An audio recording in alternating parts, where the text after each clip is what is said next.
മണിക്കുമല്ലേ? അയ്യോ. അപ്പോൾ എന്തായാലും നമ്മൾ മണക്കയം എന്ന് പറയുന്ന ആ ഗ്രാമത്തിലേക്കാണ് നമ്മുടെ യാത്ര. കേട്ടോ, വിശാലമായ ചിറ്റാർ മണക്കയല്ല, ഇത് കുറുമ്പമൂഴി മണക്കയം. അതായത് നാറാണമൂഴി ഗ്രാമപഞ്ചായത്തിലെ കുറുമ്പമൂഴി മണക്കയം എന്ന് പറയുന്ന സ്ഥലത്താണ്.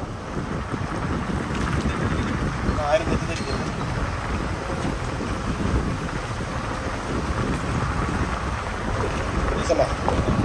നമ്മൾ പറയാനായിട്ടത് വാക്കുകൾ തോന്നിയിട്ടുണ്ട്. ജനങ്ങൾ ചെറിയ കട്ടിങ് കുഴപ്പമില്ല കേട്ടോ. കട്ടിങ് നല്ല ചെറിയ കട്ടിങ് കുഴപ്പമില്ല. അയ്യോ, ഇന്ത്യയുടെ എല്ലാ സ്റ്റേറ്റിലും പോയൊരു വണ്ടിയാണ്. എല്ലാ സ്റ്റേറ്റിലും കയറി ഇറങ്ങിയ ഒറ്റ വണ്ടി എന്ന് പറഞ്ഞാൽ നമ്മുടെ വണ്ടിയാണ് കേട്ടോ. അപ്പോൾ എന്തായാലും ആദ്യമായിട്ടാണ് ഞാൻ പോകുന്നത്. അജീസിന് ആദ്യമായിട്ടാണ് ഈ റൂട്ട് ആദ്യമായിട്ടല്ലേ. കുറുമ്പമൂഴി എന്ന് പറയുന്ന ചെറു ഗ്രാമത്തിൽ കൂടെ ഞങ്ങൾ മണക്കയത്തേക്ക് ഞങ്ങൾ പോവുകയാണ്. ഇത് തൊട്ടതായി അല്ലേ?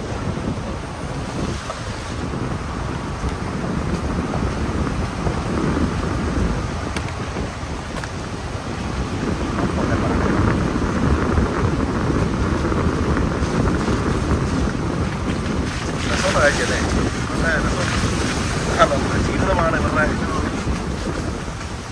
ഇവരൊക്കെ എന്തെങ്കിലും സാധനം വാങ്ങിക്കാനായി എത്ര കിലോമീറ്റർ വരണം അല്ലേ? എത്ര കിലോമീറ്റർ വരെ വരണം അല്ലേ? നല്ല കുരുമുളക് അല്ലേ? പ്രകൃതിയുടെ ഒരു വലിയ വരദാനമാണ് ഇവരുടെ. നല്ല സാധനം കിട്ടും അല്ലേ? അതെ, കൃഷിയെ സമ്മതിക്കുന്നത്.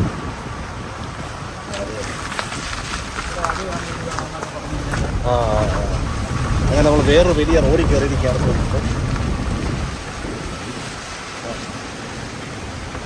ഈ പാലം വരുന്ന പ്രശ്നം അല്ലല്ലോ.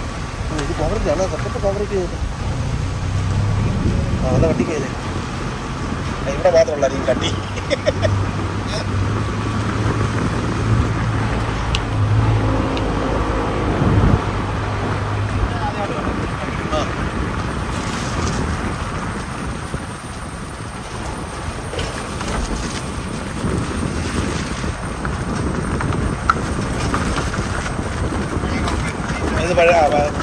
ചെയ്തിട്ടില്ല ഇല്ല. മണ്ടയ്ക്ക് ചെറുതായിട്ടൊന്ന് ചെയ്തിട്ട് പോയി. എനിക്കൊരു സാധനം പോയതാണോ ഇല്ല. കട്ടിക്കല്ലേ? നല്ല രീതിയിലാണ് കട്ടിക്കായി. ഇവിടെയും നല്ല കട്ടിക്കായി. നല്ല അടിപൊളി. പഞ്ചായത്തിൻ്റെ ഫണ്ടാണോ അതോ ഇനി MLA ഫണ്ടായിരിക്കണം? നല്ല നല്ല കണത്തിൽ ചെയ്തേക്കുന്നു കേട്ടോ. അങ്ങനെ ചെയ്യാം അല്ലേ? അങ്ങനെ ചെയ്യാം സാധനങ്ങൾ. ഹായ്. നല്ല കാര്യങ്ങളെന്ന് പറഞ്ഞ് നല്ലതെന്ന് പറയണം. അത് ഇത് പോകാൻ നല്ല അടിപൊളിയായിട്ടാണ് ചെയ്തേക്കുന്നത് കേട്ടോ. അത്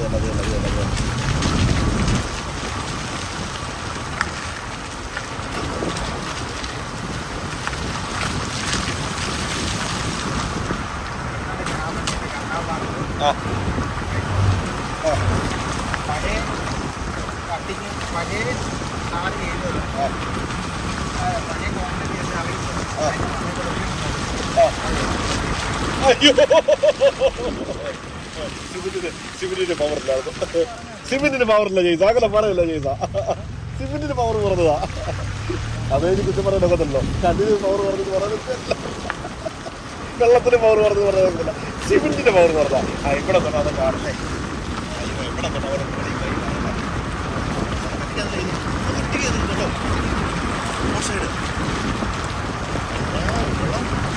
ഇത് ഈ ഒരു കാറാണ് അവർ ചെയ്യാതെ ഇല്ലായിരുന്നു പറയും. ഇപ്പോൾ കയറിയോണ്ട് നന്നായില്ലേ? അയ്യോ, അങ്ങനെ ആരും വരാത്ത കുറുമ്പമൂഴി എന്ന് പറഞ്ഞ ഗ്രാമത്തിൽ കൂടെ നമ്മളിതാ യാത്ര ചെയ്തുകൊണ്ടിരിക്കുകയാണ്. ആദ്യത്തെ വീഡിയോ ആണ് ഇതിനെ പോകുന്നത്. നമ്മുടെ വീഡിയോ വേറെ ചാനലിൽ പോയിട്ടുണ്ടോ? ഇല്ല. കുറുമ്പമൂഴി എന്ന് പറയുന്ന കുറുമ്പമൂഴിയല്ല, മണക്കയം എന്ന് പറയുന്ന ഗ്രാമത്തിലേക്കാണ് ഞങ്ങൾ പോകുന്നത്. മണക്കയം എന്ന് പറയുന്നത് ഇതിന് താഴെയാണ് നിൽക്കുന്നത് അല്ലേ? ആ ചേട്ടൻ കൈ കാണിക്കുന്നതിന് തൊട്ട് താഴെയാണ് ആന നിൽക്കുന്നത്. ഇവിടെയാണ് ആന. അത് തന്നെ ഇവിടെ കാണാൻ തോന്നുന്നു. കാണാം എട്ട് തൊട്ട് താഴെ കാണത്തില്ലല്ലോ. അപ്പൊ ഇനി ഇവിടെ നിന്നെന്ന് പറഞ്ഞ് കേസെടുക്കണ്ട. അപ്പൊ സാർമാർക്ക് ഇവിടെ വരാം അല്ലേ? ഇവിടെയും വരാം അല്ലേ? അക്കരെ നിൽക്കണം. രണ്ട് സൈഡ് വളഞ്ഞ് നിന്ന് ഓടിക്കണം. ഓടിച്ച് മേളിലോട്ട് കയറ്റി പോകണം. അങ്ങോട്ട് കയറിയ പ്രശ്നം ജനവാസ മേഖലയാണ്.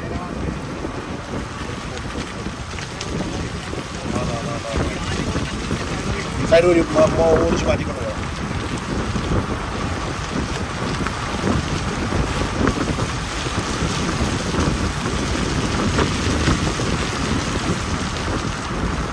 പ്രകൃതിരമണീയമായിട്ടുള്ള സ്ഥലമാണ്. മടക്കേ ഞാൻ ആദ്യമായിട്ടാട്ടോ ഈ ഒരു റൂട്ട് കേട്ടോ. നല്ല പ്രകൃതിരമണീയമായിട്ട് അടിപൊളി സ്ഥലമാണ്. രാത്രി ഇറങ്ങിയുള്ള ചാൻസുകളുണ്ട്. ഒറ്റപ്പെട്ട ഒരു ഗ്രാമമായിരുന്നല്ലോ ഈ മടക്കേ എന്ന് പറഞ്ഞ്. അങ്ങോട്ട് കയറ്റിയിടാം. ഇവിടാണോ ഈ റോഡ് എവിടെ വരെ പോകും? ഇത് ഇവിടുന്ന് ഒരു 100-200 മീറ്റർ അപ്പുറം. അത്രേ ഉള്ളല്ലേ? ഇവിടെ നിന്നോട്ട് ജനവാസ മേഖല. എന്തുമാത്രം വീട് കാണും ഇവിടെ? ഇവിടെ ഒരു 100 വീടിനടുത്തുണ്ട്. 100 വീടിനടുത്തുണ്ട്. പെരുന്നാൾ ഗ്രാമപഞ്ചായത്ത് അല്ലേ? അല്ല, നാറാണമൂഴി അല്ലേ? കണ്ടോ അവസ്ഥ? കണ്ടല്ലോ, മൊത്തം തകർത്തു. താഴെ പോയി കണ്ടു. എവിടെ താമസിക്കുന്നേ?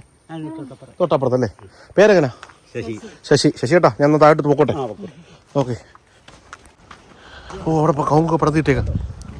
ഇവിടെ നിന്ന് തുടങ്ങിയോ? എന്റെ ദൈവമേ, ഇവിടെ മൊത്തം എത്ര വീടുണ്ട്? അടുത്തുണ്ടല്ലേ? തെങ്ങ് വാഴയൊക്കെ പടത്തിയിട്ടേക്കുന്നു. ഏതാ ഈ വീടാണോ? ഈ വീട്ടിലോ? ചേച്ചാ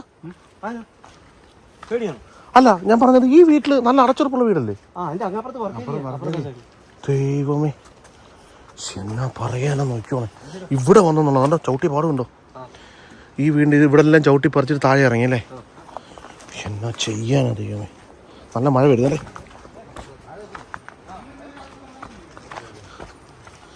നമസ്കാരം.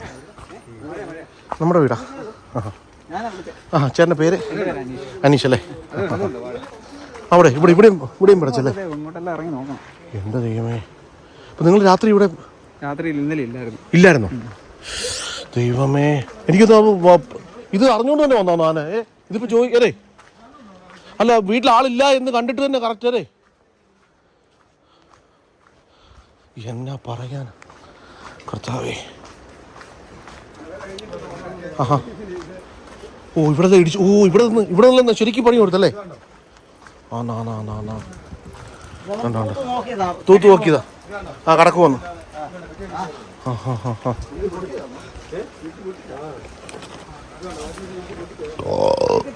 ഭിത്തി അടിച്ചു പൊട്ടിച്ചു. വാഷിംഗ് മെഷീൻ എടുത്ത് അതേ അടിച്ചു തോന്നുന്നു.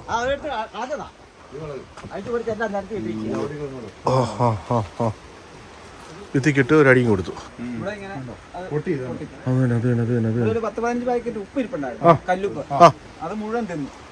ഉപ്പ് വലിയ ഇഷ്ടമാണ്. ഇല്ല, എന്തിനാ ഇവര് ആരും ഇല്ലായിരുന്നു.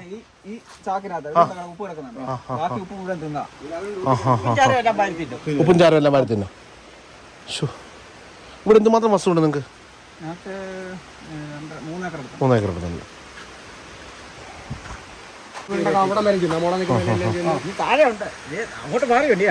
എല്ലാം അടിച്ചു തകർത്തു.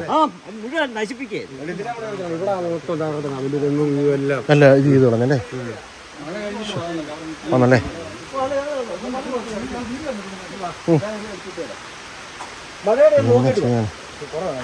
ഇപ്പൊ ഇവിടെ ആരും ഉണ്ടായിരുന്ന ദൈവമേ. ഇന്നലെ ഭാഗ്യത്തിൽ അവർ വീട്ടിൽ ഇല്ലാഞ്ഞ സമയം നോക്കി കറക്റ്റ് വന്നല്ലോ. എന്നാ പറയാനാ, ഓരോ ദിവസത്തെ അവസ്ഥ എന്നൊക്കെ പറഞ്ഞു കഴിഞ്ഞാൽ ഇതാണ്. അങ്ങനെ തെങ്ങിനോ?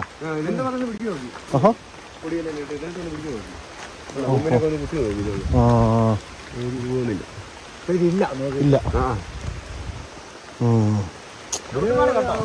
കവുങ്ങ് വലിയ താല്പര്യമല്ലേ?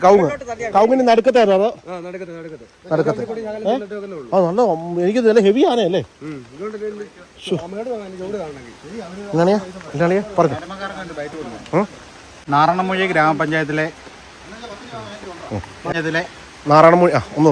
നാറാണമൂഴി ഗ്രാമപഞ്ചായത്തിലെ 5-ാം വാർഡ് മണക്കയത്ത് കാട്ടാന ഇറങ്ങി വ്യാപകമായ നാശനഷ്ടങ്ങളാണ് ഉണ്ടാക്കിയിരിക്കുന്നത്. ഇവിടെ നമുക്ക് ദൃശ്യങ്ങൾ കാണാം. പിന്നെ വാഷിംഗ് മെഷീൻ ഉൾപ്പെടെ എല്ലാം അടിച്ചു തകർത്ത് പെരയുടെ ഒരു ഭാഗം, വർക്ക് ഏരിയ പോലുള്ള ഒരു ഭാഗം തകർത്തപ്പെട്ടു. ഇന്ന് രാവിലെ 9 മണി ആയപ്പോഴത്തേക്കിനും ഈ നാറാണമൂഴിയുടെയും വെച്ചുച്ചിറയുടെയും ജനവാസ മേഖലയുടെ നടുക്കൂടെ ഒഴുകുന്ന ഒരു പുഴയിൽ ഈ കാട്ടാന നിലയുറപ്പിച്ചിരിക്കുകയാണ്. രാവിലെ ആണ് ആളുകൾ കണ്ടിട്ട്. ഇന്നേ നിമിഷം വരെ അടിയന്തരമായ നടപടികൾ സ്വീകരിക്കാൻ ഫോറസ്റ്റിൻ്റെ ഭാഗത്തുനിന്ന് ഒരു ബന്ധപ്പെട്ട ആളുകൾ ഇവിടെ എത്തിയിട്ടില്ല. രാവിലെ ഒരു 7 മണിയോടുകൂടിയാണെന്ന് ജനങ്ങൾ പറയുന്നു. ഇവിടെ ഫോറസ്റ്റുകാരെത്തിയിട്ട് പടക്കം പൊട്ടിച്ച് മാറിയതല്ലാതെ പിന്നീടുള്ള ഒരു നടപടികളും സ്വീകരിക്കുമോ, ജനവാസ കേന്ദ്രങ്ങളിൽ നിന്ന് ഈ കാട്ടാനയെ തുരത്തുവാനുള്ള യാതൊരു നടപടിയും ഇന്നേ നിമിഷം വരെ ബന്ധപ്പെട്ടവർ സ്വീകരിച്ചിട്ടില്ല. ഇതൊരു പ്രതിഷേധം അറിയിക്കുന്ന കാര്യമാണ്. ജനങ്ങളുടെ സ്വത്തിനും ജീവനും സംരക്ഷണം നൽകേണ്ട ആളുകൾ മൗനം പാലിച്ചു നിൽക്കുന്നത് ഈ സമയത്ത് പ്രതിഷേധാർഹമാണ്. നമ്മൾ ഇവിടെയൊക്കെ കാണും, ഒരുപാട് നാശനഷ്ടങ്ങളാണ് ഉണ്ടാക്കിയിരിക്കുന്നത്. അപ്പുറത്ത് വാഴകൾ നശിപ്പിച്ചിരിക്കുന്നു, കൃഷികളെല്ലാം നശിപ്പിച്ചിരിക്കുന്നു, തെങ്ങും കമുക എല്ലാം കുത്തി മറിച്ചിട്ടിരിക്കുന്നു. ജനങ്ങൾക്ക് ഭീഷണിയായ ഇങ്ങനെയുള്ള കാട്ടുമൃഗങ്ങളെ സ്വൈര്യവികാരത്തിലേക്ക് നാട്ടിലേക്ക് ഇറക്കി വിടുന്നത് അവസാനിപ്പിക്കണം ഫോറസ്റ്റ്. അടിയന്തരമായി ഈ വിഷയത്തിൽ ജനപ്രതിനിധികൾ അടക്കമുള്ള ആളുകൾ ഈ വിഷയത്തിൽ ഇടപെട്ടുകൊണ്ട് അടിയന്തരമായ സഹായവും ജനങ്ങളുടെ ആശങ്ക പരിഹരിക്കേണ്ടതുമാണ് ഈ അവസരത്തിൽ. അല്ലാത്ത പക്ഷം ശക്തമായ രീതിയിലുള്ള പ്രതിഷേധങ്ങൾ ജനാധിപത്യ വിശ്വാസികളെ കൂട്ടി നടത്തുമെന്ന് ഈ അവസരത്തിൽ അറിയിച്ചുള്ളൂ. ഇതിനെ ഓടിക്കാനായിട്ട് അവർക്ക് വകുപ്പില്ല. എന്താണ് പറ്റാത്തത്? കാരണം നമ്മുടെ നികുതി പണം കൊണ്ടല്ലേ ഇവർ ജീവിക്കുന്നത്. നമ്മുടെ ശമ്പളം, നമ്മുടെ കേരള ഗവൺമെന്റ് അല്ലേ ഇവർക്ക് ശമ്പളം കൊടുക്കുന്നത്, അല്ലേ? കേന്ദ്ര ഗവൺമെന്റ് അല്ലല്ലോ. കേന്ദ്രത്തിലെ നിയമവും കേരളത്തിലെ ശമ്പളവും വായിക്കുന്ന രണ്ട് ഇരട്ടത്താപ്പ് പണി അങ്ങ് നിർത്തുക. അവർ കേരളത്തിലെ ജനങ്ങളുടെ നികുതി പണം ഉപയോഗിച്ചാണ് ഇവർ ശമ്പളം വാങ്ങിക്കുന്നതെങ്കിൽ കേരളത്തിലെ ജനങ്ങൾക്ക് വേണ്ട നീതിയും അവർക്ക് വേണ്ട സ്വത്തിന് വേണ്ട പരിപാലനവുമാണ് അവർ കൊടുക്കേണ്ടത്, അല്ലേ? അതെ, സ്വന്തം ജീവനും സ്വത്തിനും വേണ്ട പരിപാലനം കൊടുത്തില്ലെങ്കിൽ ജനങ്ങൾ നടുറോഡിലിറങ്ങും. അതാണ് ഇപ്പോഴത്തെ അവസ്ഥ. അത് മനസ്സിലാക്കുക സാറന്മാർ. സാറേ എന്ന് വിളിച്ച് വായും കൊണ്ട് തന്നെ വേറെ എന്തെങ്കിലും വാഴയെന്ന് വിളിക്കേണ്ട ഒരു അവസ്ഥ വരുത്തരുത്. കുറേ വാഴകളെ ഞങ്ങൾ ഓട്ട് കുത്തി വിട്ടിട്ടുണ്ട്. ആ വാഴകളോട് ഞങ്ങൾക്ക് പറയാനുള്ളത്, നിങ്ങൾ ചെയ്യുക. നിങ്ങൾക്ക് എല്ലാ മാസവും കൃത്യസമയം 1 ലക്ഷവും 2 ലക്ഷവും 3 ലക്ഷവും ഒക്കെ ശമ്പളം കിട്ടുന്നുണ്ടല്ലോ. ഈ വാഴകൾ ചെയ്യേണ്ട ഒരു കാര്യം ചെയ്യേണ്ട രീതി ചെയ്തില്ലെങ്കിൽ ജനങ്ങൾ നടുറോഡിൽ ഇറങ്ങും. എന്നിട്ട് പിന്നെ കഞ്ഞാവുഞ്ഞ പറഞ്ഞിട്ട് യാതൊരു കഥയില്ല. അപ്പം എന്തായാലും ജനങ്ങളുടെ ഇതാണ് ഇത് ഇന്നല്ല ഉണ്ടായേക്കുന്നത്. ഇതിനു മുമ്പ് ഒരു 1.5 വർഷം മുമ്പ് ഇത് നിരന്തരം ഇത് തന്നെ. അന്ന് ഒരു 10-15 തെങ്ങ് കായ്ക്കുന്ന ഉൾപ്പെടെ 10-15 തെങ്ങ് ഒരു 10-35 കാമ. ഒരു തെങ്ങ് തള്ളിക്കളഞ്ഞ എത്ര രൂപ കിട്ടുമെന്നറിയോ? 700 രൂപ. ഒരു തെങ്ങ് ഉണ്ടെങ്കിൽ എത്ര രൂപ കിട്ടുമെന്നറിയോ? ഒരു തേങ്ങ ഉണ്ടെങ്കിൽ 40 രൂപ കണ്ടല്ലേ ഇപ്പൊ. നമ്മളത് ഇവര് ഫോറസ്റ്റുകാർ വന്ന് ഇവിടെ അപേക്ഷ വെക്കാനൊക്കെ പറഞ്ഞു. അതെല്ലാം എന്തിന് അക്ഷയായി കൊണ്ട് അല്ല, ഞാൻ 700 രൂപയ്ക്കാണ് നിങ്ങളൊരു അപേക്ഷ വെക്കുമ്പോൾ നിങ്ങൾക്ക് എത്ര രൂപയുടെ നഷ്ടമാണ്? ഒന്ന് ചിന്തിച്ചു നോക്കാം. ഒരു ന്യായമായിട്ട് ഒരു തെങ്ങിൽ 100 തേങ്ങ ഉണ്ടെങ്കിൽ ഉണ്ടോ? 100 തേങ്ങ ഉണ്ട്. ഒരു തേങ്ങയ്ക്ക് 40 ഒരു തേങ്ങയ്ക്ക് ഇപ്പൊ 40 രൂപയല്ലേ? 40 രൂപയല്ലേ? 40 രൂപ ഉണ്ടെങ്കിൽ 100 തേങ്ങ ആകുമ്പോൾ എത്രയായി? 4000 രൂപയായി ഒരു വർഷം, അല്ലേ? അപ്പോൾ അങ്ങനെ ഒരു 10 വർഷം ആകുമ്പോൾ എത്രയായി? അപ്പം നമുക്ക് അതിൽ കൂടുതൽ വരുമാനമുണ്ട്. ആ വരുമാനത്തെ എങ്ങനെയും തള്ളിക്കളഞ്ഞ് എങ്ങനെ ഇവിടുന്ന് ഓടിക്കണം. ഉണ്ടോ ഇല്ലയോ എന്നുള്ളതല്ല, ജനവാസ കേന്ദ്രങ്ങളിൽ ഇറങ്ങുന്ന മൃഗങ്ങളെ തുരത്തുവാനുള്ള നടപടികൾ എന്റെ ചെയ്സാ ഞാൻ ചോദിച്ചോട്ടെ. ഈ പട്ടയത്തിന്റെ കാര്യമൊക്കെ ഇവർ പറയുന്നു. ഇവരാദ്യം കാട്ടിലെ പ്ലാന്റേഷൻ ആദ്യം നിർത്തട്ടെ. ഇവർ വലിയ ഡയലോഗ് അടിക്കുന്നല്ലോ. കാട്ടിലെ പ്ലാന്റേഷൻ നിർത്തിയിട്ട് അവിടെ വല്ല ചക്കയോ മാങ്ങയോ തേങ്ങയോ ഒക്കെ വെച്ച് പിടിപ്പിച്ച് മൃഗങ്ങളെ പോറ്റാനുള്ള പരിപാടി നോക്കട്ടെ, അല്ലയോ? അല്ലാതെ ഈ ജനങ്ങൾ കഷ്ടപ്പെട്ട് നട്ടു വളർത്തുന്ന അവിടെ ഇതുണ്ടോ ഇല്ലയോ എന്നല്ല. അതിനപ്പോൾ കുറെ പരിസ്ഥിതി കപടവാദികൾ ഇറങ്ങിയിട്ട് ഡയലോഗുകൾ പറയും. ആ ഡയലോഗ് പറയുന്നവരോട് എനിക്ക് പറയാനുള്ളത്, ആദ്യം നിങ്ങൾ പോയിട്ട് ഫോറസ്റ്റിലെ പ്ലാന്റേഷൻ നിർത്താൻ പറ. അത് കഴിഞ്ഞിട്ട് വേണം ജനങ്ങളുടെ മേക്കെട്ട് കയറാൻ. എന്താണ് ചേട്ടാ, എന്തെങ്കിലും പറയാനുണ്ടോ? പറഞ്ഞോ. സ്ഥലവാസിയാണ്, പറഞ്ഞോളൂ. പേരെങ്ങനെയാണ്? എന്റെ പേര് അനൂപ് എന്നാണ്. എന്റെ വീടാണിത്. ഇന്നലെ രാത്രിയാണ് ഈ സംഭവം നടന്നത്. ഇത് നടന്നത് ഇതുപോലെ പലപ്പോഴായിട്ട് പല പ്രാവശ്യങ്ങളായിട്ട് ഇവിടെ നടന്നിട്ടുണ്ട്. ഫോറസ്റ്റുകാർ വന്ന് അവർ ആശ്വസിപ്പിച്ചിട്ട് പോയി. ആശ്വസിപ്പിച്ചിട്ട് പോകുന്നതല്ലല്ലോ. അവർ സേവകരല്ലേ, ശമ്പളം വാങ്ങിച്ച് സേവിക്കുമല്ലേ? അല്ല, അതല്ലല്ലോ നമുക്ക് വേണ്ടത്. നമ്മൾ ആവശ്യപ്പെടുന്ന ഒരു കാര്യം എന്ന് പറയുന്നത്, അതായത് എങ്ങനെയാണല്ലോ ഒരു 30-40 പിള്ളേർ സ്കൂളിൽ പോകുന്ന പിള്ളേരുള്ള സ്ഥലമാണ് ഇവിടെ. ആ ഒരു സ്ഥലത്താണ് ഇങ്ങനെ ആന ഇറങ്ങി റോഡിൽ നിൽക്കുന്നത്. ഇന്നലെ ഈ സ്ഥലവാസിയായ രതീഷ് എന്ന് പറഞ്ഞ ഒരു മനുഷ്യനെ ഓടിച്ചിട്ട് അവൻ തലനാരിഴക്കാണ് ഓടി രക്ഷപ്പെട്ടത്. റോഡിൽ നിന്ന് രതീഷ് എന്ന് പറഞ്ഞ പുത്തമ്പുരക്കൽ രതീഷ് എന്ന് പറഞ്ഞ ആളിനെ ഓടിച്ച് അവൻ രക്ഷപ്പെട്ടു പോയ തലനാരിഴക്കാണ്. അങ്ങനത്തെ സംഭവങ്ങളാണ് ഇപ്പൊ കണ്ടിന്യൂസ് ഇങ്ങനെ നടന്നുകൊണ്ടിരിക്കുന്നത്. അപ്പം ഇതിന് ചെയ്യാൻ പറ്റുന്നത്, അവരെ കൊണ്ട് ചെയ്യാൻ പറ്റുന്നത് ഇതിനെ ഒന്നേ ഓടിച്ച് മേളിൽ കയറ്റി വിടുക, അല്ലെങ്കിൽ അതിൻ്റെതായ തക്കതായിട്ടുള്ള എന്തെങ്കിലും ഒരു നടപടി അവരുടെ ഭാഗത്തു നിന്ന് ഉണ്ടായില്ലെങ്കിൽ ഒത്തിരി ബുദ്ധിമുട്ടുണ്ട്. നമുക്ക് അങ്ങോട്ട് നീങ്ങിക്കാം. പറഞ്ഞു. ഇന്നലെ ഇതുപോലെ സമാനമായിട്ടൊരു പ്രശ്നം ഉണ്ടായെന്ന് പറഞ്ഞാൽ നമ്മുടെ മെയിൻ റോഡിൽ, അതായത് റോഡ് സൈഡിൽ നിന്ന് നമ്മുടെ നാട്ടിലുള്ള നിവാസിയെ ആന ഓടിച്ച് അവൻ തലനാരിഴക്കി ഓടി രക്ഷപ്പെട്ടു. അവൻ്റെ കഴിവുണ്ടായിരുന്നുകൊണ്ടും അവൻ ഓടാൻ ആക്കം ഉണ്ടായിരുന്നുകൊണ്ടും അവൻ ഓടി രക്ഷപ്പെട്ടതാണ്. അങ്ങനെ പലപ്പോഴായിട്ട് പലരെ ആക്രമിക്കാനായിട്ട് റെഡിയായിട്ട് നിൽക്കുന്ന ഒരു ആനയാണ് ഇപ്പൊ ഇറങ്ങി നിൽക്കുന്നത്. അപ്പം അങ്ങനെ വരുമ്പം അതിന് വേണ്ടപ്പെട്ട അധികാരികൾ എന്തെങ്കിലും അങ്ങനെ ഒരു തീരുമാനത്തിലോട്ട് പോയി അവർ നമ്മളെ സഹായിച്ചില്ലെങ്കിൽ നമുക്ക് എന്ത് ചെയ്യാൻ പറ്റും? നമ്മുടെ ഒരു അവസ്ഥ നിസ്സഹായയുടെ അവസ്ഥയാണ്. അതായത് നമ്മൾ 100-250 വീടിന് അടുത്ത് ഇവിടെ ഉണ്ട്. അതിൽ സ്കൂളിൽ പോകുന്ന പിള്ളേരുണ്ട്, ജോലി കഴിഞ്ഞിട്ട് വരുന്ന ആൾക്കാരുണ്ട്. 6 മണിക്കും 6:30യുടെയും ബസ്സിന് വന്നിട്ട് അവിടെ നിന്ന് നടന്നു കയറി ഈ റോഡ് വഴി വേണം ഇങ്ങോട്ട് വരാൻ. ഈ വരുന്നവർ എന്ത് വിശ്വസിച്ച് വരും? പഞ്ചായത്തിനോട് നമ്മൾ പറഞ്ഞു, എല്ലാവരോടും പറഞ്ഞിടത്തൊന്നും നമുക്ക് അതിൻ്റേതായിട്ടുള്ള ഒരു ഉത്തരം കിട്ടുന്നില്ലെങ്കിൽ നാട്ടുകാരെന്ത് ചെയ്യാൻ പറ്റും? അതായത് നമ്മളെ പോലുള്ള സ്ഥലനിവാസികൾ എന്ത് ചെയ്യാൻ പറ്റും? ചേട്ടൻ പറഞ്ഞില്ലായിരുന്നു ഇന്നലെ സ്കൂൾ കുഞ്ഞുങ്ങളെ നേരത്തെ കയറ്റി വിട്ടുന്ന എന്നാ സംഭവം? അതിന്റെ സംഭവം എന്ന് പറഞ്ഞാൽ സാറേ, ഇതിപ്പം ഒരാഴ്ചയായിട്ട് ഇവിടെ ആന ഇങ്ങനെ കാട്ടാനെ ഇറങ്ങി നാട്ടിലെ നാശം ഉണ്ടാക്കിക്കൊണ്ടിരിക്കുക. അപ്പോൾ ഇവിടെ ഇപ്പോൾ കാലാവസ്ഥ വളരെ മോശമാണ്, മഴയാണ്, ആനത്ത വെള്ളമുണ്ട്. ഈ ആന ഏത് സമയത്തും ഈ കുട്ടികളെ വനത്തിലൂടെയുള്ള റോഡിൽ കൂടെയാണ് ഇങ്ങോട്ട് വന്നുകൊണ്ടിരിക്കുന്നത്. അപ്പം ഇന്നലെ ഒരു 2-2:30 ആയപ്പോഴത്തേന് ഈ ആന റോഡ് നിൽക്കുന്നതായിട്ട് ഇവിടുത്തെ അച്ഛനമ്മമാർ സ്കൂളിൽ വിളിച്ചു പറഞ്ഞു. അപ്പോൾ അവരെ ഇന്നലെ നേരത്തെ ഒരു 2-2:30 തന്നെ അവരെ ഇവിടെ തിരിച്ചുവിടേണ്ട ഒരു അവസ്ഥയുണ്ട്. അതുപോലെ തന്നെ രാവിലെ കുട്ടികൾക്ക് പോകാനുള്ള ബുദ്ധിമുട്ട്. വിവിധ കോളേജുകളിലാണ്, കോളേജുകൾ പരിസര പ്രദേശത്തൊന്നും സ്കൂളുകളില്ല, കോളേജുകളില്ല. കിലോമീറ്ററുകൾ താണ്ടിയാണ് അവിടെ പോകുന്നത്.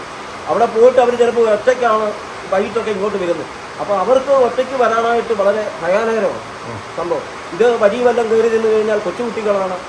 മുതിർന്നവരൊക്കെയാണ് ചിലപ്പോൾ ഒരു പക്ഷേ ഇതിൽ ഒഴിഞ്ഞു മാറിയൊക്കെ പോകും. കൊച്ചുകുട്ടികൾ എന്ത് ചെയ്യും? അവർ വാഹനത്തിലൊക്കെയാണ് വരുന്നത്. ഈ കൊച്ചുകുട്ടികളെ കൊണ്ട് ആനയുടെ കാട്ടാനയുടെ മുന്നിൽ അകപ്പെട്ട് കഴിഞ്ഞാൽ വാഹനം തിരിക്കാൻ പോലും ഒരു സൗകര്യമില്ല. ആ സാറ് വന്നപ്പോൾ റോഡ് കാണും, റോഡിൻ്റെ 2 സൈഡിൽ അഗാധമായ ഗർത്തങ്ങളാണ്. എങ്ങോട്ടും പോകാൻ വയ്യാത്തൊരവസ്ഥ. വണ്ടിക്കാരന് വണ്ടി ഇട്ടിട്ട് പോകാൻ പറ്റത്തില്ല. കൊച്ചുകുട്ടികൾ വണ്ടി ഇരിക്കുന്നതുകൊണ്ട് അവർക്ക് ഇട്ടിട്ട് പോകാൻ പറ്റത്തില്ല. അപ്പോൾ ഇതൊക്കെയാണ് അവസ്ഥകൾ. അപ്പം അടിയന്തരമായിട്ട് ബന്ധപ്പെട്ട ഉദ്യോഗസ്ഥർ ഇതിൻ്റെ മേൽ നടപടികൾ സ്വീകരിച്ചാൽ മാത്രമേ ഇവിടെയുള്ള ജനങ്ങൾക്ക് സുഖമായിട്ട് കിടന്നൊന്ന് ഉറങ്ങാൻ പറ്റത്തുള്ളൂ. അത്ര ധൈര്യമാണ്. 2 ആഴ്ച മേളിലായി ഇതിൻ്റെ ഈ സംഭവം നടക്കുന്നതിൻ്റെ 1.5 മാസം മുമ്പേ 1.5 മാസത്തോളം കാട്ടാനെ ഇവിടെ കിടന്ന് നശിപ്പിച്ചത് കാട്ടാന. അതിനെ പിന്നെ അതെങ്ങനെയോ ഇവിടുന്ന് കയറിപ്പോയി. അതിനുശേഷം 2 ആഴ്ചയായിട്ട് ഇപ്പോൾ ഇവിടെ വന്നിറങ്ങിയിരിക്കുക ഈ ആന. സംഭവിച്ചതിന് കഴിഞ്ഞതിന് ശേഷം അവസ്ഥ അല്ല എന്ത് പറയണേ. എന്നും ഇതുപോലെ ആന വന്യമൃഗങ്ങളുടെ ഇഷ്യൂ പറഞ്ഞ് ഞങ്ങൾ ഇങ്ങനെ വന്ന് പറയുക. ഒരു രീതിയിലുള്ള ഒരു സ്വല്പം ഒരു ഉളുപ്പുള്ള ഈ സാറുമാർ വാങ്ങിക്കുന്ന ജനങ്ങളുടെ നികുതിപ്പണം കൊണ്ട് വാങ്ങിച്ച് എല്ലാ മാസവും ഫുഡടിക്കുന്ന സാറുമാരൊന്ന് മനസ്സിലാക്കണം. അല്ലേ, നിങ്ങൾ ഭരണം മാറുമ്പോഴും നിങ്ങൾ മാറുന്നില്ല, നിങ്ങൾ അവിടെ തന്നെ ഇരിക്കുകയാണ്. നിങ്ങളോട് എനിക്ക് പറയാനുള്ള ദേവി ചെയ്ത് നിങ്ങൾ എന്തെങ്കിലും ഒരു പ്ലാൻ, അതായത് സാധാരണപ്പെട്ട ജനങ്ങളെന്ന് പറഞ്ഞു കഴിഞ്ഞാൽ ഇവിടെ പല പാർട്ടിക്കാരുണ്ടാവും, കമ്മ്യൂണിസ്റ്റുകാരുണ്ടാവും, കോൺഗ്രസ്സുകാരുണ്ടാവും, പലരും പല അനുഭവം ഉള്ളവരുണ്ടാവും. ഇവരെല്ലാം പല രാഷ്ട്രീയ പാർട്ടികളും ഞാൻ പറഞ്ഞത് എടുത്തു പറഞ്ഞല്ലോ മാറി വരുന്നുണ്ട്. പക്ഷേ ഇവർ ജനങ്ങളുടെ അവസ്ഥ മാറുന്നില്ല. റബ്ബറിന് 1996 വില അല്ല, 96 റബ്ബറിൻ്റെ വിലയല്ല ഇന്നത്തെ വില. ഇല്ലേ ഇന്നും ഇന്ന് അതേ സെയിം വില തന്നെയാണ്. പക്ഷേ സ്വർണ്ണത്തിന് അങ്ങനെയല്ല. 1996 സ്വർണ്ണത്തിൻ്റെ വിലയും ഇന്നത്തെ സ്വർണ്ണത്തിൻ്റെ വിലയും തമ്മിൽ ഒരുപാട് അന്തരങ്ങളുണ്ട്. അപ്പോൾ കർഷകർ പറഞ്ഞു വന്നു കഴിഞ്ഞാൽ കർഷകർ 96 കർഷകർ ഇന്നും അതേ അവസ്ഥ തന്നെയാണ് എന്നാണ് എനിക്ക് ചൂണ്ടിക്കാണിക്കേണ്ടത്. എന്തായാലും വളരെ സങ്കടമുണ്ട്. എന്തായാലും ഞങ്ങൾ മുന്നോട്ട് പോവുകയാണ്. കാണാം അടുത്തൊരു വീഡിയോ ആയിട്ട്. മില്ലുകാരൻ സൈനികർ ഉളുപ്പുള്ള സാറുമാർ ഇത് കണ്ട് എന്തെങ്കിലുമൊക്കെ ചെയ്യും.